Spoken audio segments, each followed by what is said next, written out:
Everyone, let's look at this system of equations here. This is, again, a linear system. We can solve it by using the method of elimination. For substitution, we can also do it, but it's not a good idea to use substitution here because the coefficients for the x and the y are not really numbers that will go into the constant that you have on the right hand side of the equation. So elimination will be an easier method for doing the calculation, so that we can avoid dealing with fractions. Okay, so let's get started on solving this system. First thing, we need to label the equation with their names. So the first one is the first equation, the second one is the second equation, so I label them this way. Okay, so what do? We are going to look at the coefficients here, and we will try to see which variable that we want to eliminate. And so if we try to eliminate the x, then we need to turn both 3 and the 7 into 21.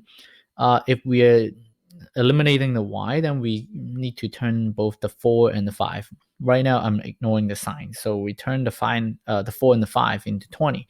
So since that may be a small number, so it may be a good idea to move to eliminate the y. And it turns out that they have opposite signs already, so we only need to deal with just multiplying the 4 and the 5 so that they will turn into 20. So let's do that. Okay, so the first equation is going to be multiplied by, let me see, so we are going to, if we want to turn that 4 into a 20, then we can multiply by 5 so that we can turn it into a 20. And in this case, it will be negative 20. Okay, so we multiply the whole equation by 5. And then what we are doing is that we are going to turn the 3. The 3 times 5 will give us the 15. So make sure that you change the number. So it would be 15x. Actually, let me just keep all those variables unchanged. I'm just going to highlight the change for the coefficients. Okay, so we get 15x. And then what about the this negative 4? The negative 4 times 5 will give us negative 20. So we are going to get negative 20 here. And then the y. And that's equal to 27 times 5. So we need to multiply the 27 and the 5 together. We can use calculator, or we can just do some scratch work on the side. So I'm just going to do some scratch work on the side right here. So 27, right? 27 times 5. We are going to get, what is that? 5 times 7 is 35, right? So we get the 35 right here. And then 2 times 5 is 10. 10 plus 3 is 135. So we get 135 here. So our answer would just be, in this case, would be 135. Okay, so that's our new first equation, our new equation number 1. And then now, what about the equation number 2? We also got to do something to the equation number 2, so let's do that. So we got to multiply by 4 in this case. So let's do that. We multiply by 4. We are going to get, let me see what that is. So we look at the x term. So 7 times 4 will give us 28. Right? So we get 20 here. And then the x is just the x. Just the coefficients are being changed. And then what about the second term here? The positive 5 times 4 is positive 20. So you get the positive 20 here. So we get the y here. Okay. And then equals. What about the right-hand side of the equation? We have 20 times 4. That's 80. So that also should change. Yeah. So a really common mistake that we do when we are solving equations is that maybe we multiply the first term, we multiply the second term, but we forgot to multiply the third term or the right-hand side of the equation by the 4.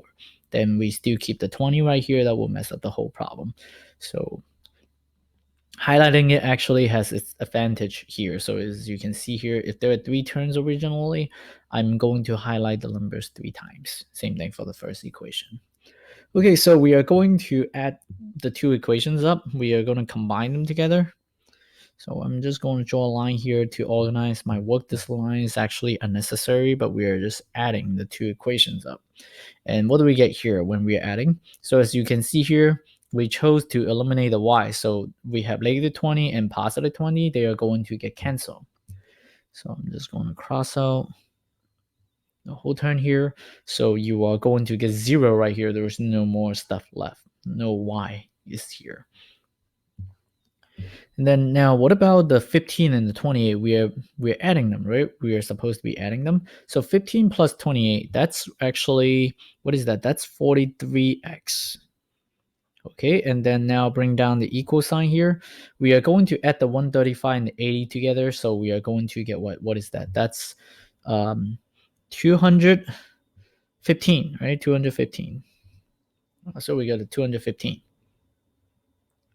And then the next step is to really just solve this basic linear equation here. So what we can do is to just divide both sides by 43 because that's x is multiplied by 43. So since that's an integer, we can do the division here. So if we divide both sides by 43,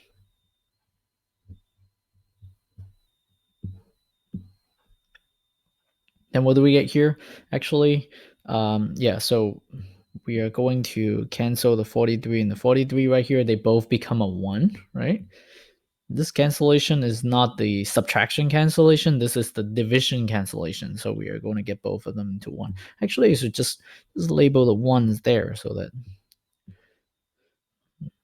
we have all our work shown. And then what do we get here? We're just left with the x on the left-hand side of the equation. What about this 215 and the 43?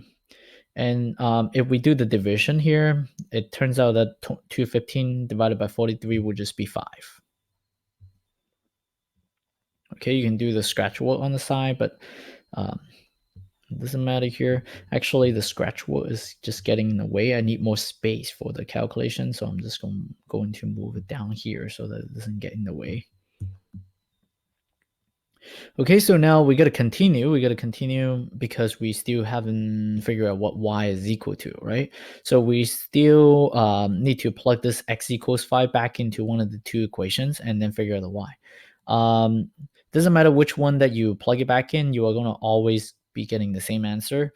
I would choose number 2 because even though the number is like bigger, but then I don't have any minus sign, so I think it's easier. So let's go back to equation 2. And I'm just going to copy down the equation. And then I'm going to make the substitution, which is 7 times the 5, right? The x is the 5. So I'll plug the 5 in there. And then the rest is really just 5y equals 20, right? With the 7 times 5 in the front. And then now doing the calculation, we are going to get the, what is that, 35 plus 5y equals 20. And then we can subtract 35 from both sides.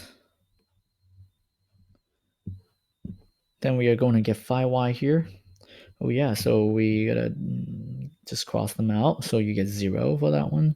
And then you are going to get what? 20 minus 35, which is actually just what? Negative 15. So divide both sides by 5 from here. Oh yeah, actually we don't need this scratch work anymore. Let's just erase all that. Okay, so it looks cleaner for our work. And then now cancel the 5 here, and then we're going to get 1 and 1 here. This is the division cancellation. And yeah, so see the difference right here?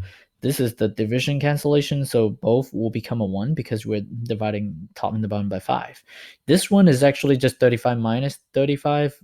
This is the subtraction, or you can treat that as the addition cancellation, and that will just turn into 0 completely. So they are not the same thing, right? Even though we still use the word cancel to describe both processes.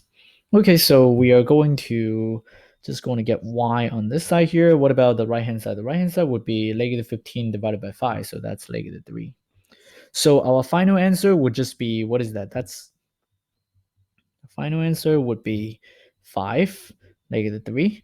And so remember, don't forget, always put the x value first and then the y value next in this case, right? That's the assumption that we're going to make. We're just going to um, write down the solution, which is a point on the xy plane. Okay, so that's it for this problem. As you can see here, the reason for why we are not using substitution is really because the coefficients are not too nice for substitution. So that's why we are still using elimination for this. Okay, so that's good.